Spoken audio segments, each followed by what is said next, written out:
মধ্যপ্রাচ্যের চলমান সংঘাতে কাতারের জ্বালানি স্থাপনায় হামলার পর বড় ধরনের সংকটে পড়েছে এশিয়ার গ্যাস নির্ভর দেশগুলো। কাতার তরলীকৃত প্রাকৃতিক গ্যাস বা এলএনজি উৎপাদন সাময়িকভাবে বন্ধ ঘোষণা করেছে, যা বাংলাদেশ সহ বিশ্বের বিভিন্ন দেশের জন্য তাৎক্ষণিক জ্বালানি ঝুঁকি তৈরি করেছে। রাষ্ট্রীয় কোম্পানি কাতার এনার্জি ফোর্স মেজর ঘোষণা করে জানিয়েছে, নিয়ন্ত্রণের বাইরে পরিস্থিতির কারণে তারা চুক্তি অনুযায়ী গ্যাস সরবরাহ করতে পারছে না। এর ফলে এশিয়ার বিভিন্ন দেশে গ্যাস সরবরাহ ব্যাহত হচ্ছে।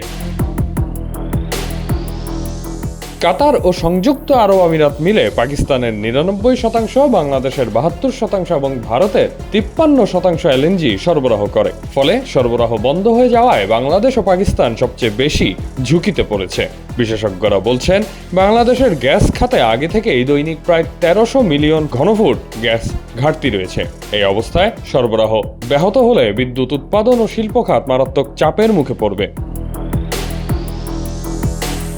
গ্রীষ্ম মৌসুম সামনে থাকায় পরিস্থিতি আরও জটিল আকার ধারণ করতে পারে বলেও আশঙ্কা করছেন বিশেষজ্ঞরা। বিশ্লেষকদের মতে, এলএনজি সরবরাহ দীর্ঘ সময় বন্ধ থাকলে বাংলাদেশকে কয়লা ভিত্তিক বিদ্যুৎ উৎপাদন বাড়াতে হতে পারে এবং ভারত থেকে বিদ্যুৎ আমদানির উপর নির্ভরতাও বাড়তে পারে। তবে স্পট মার্কেটে গ্যাসের দাম কয়েক গুণ বেড়ে যেতে পারে, যা বাংলাদেশের জন্য বহন করা কঠিন হয়ে দাঁড়াবে।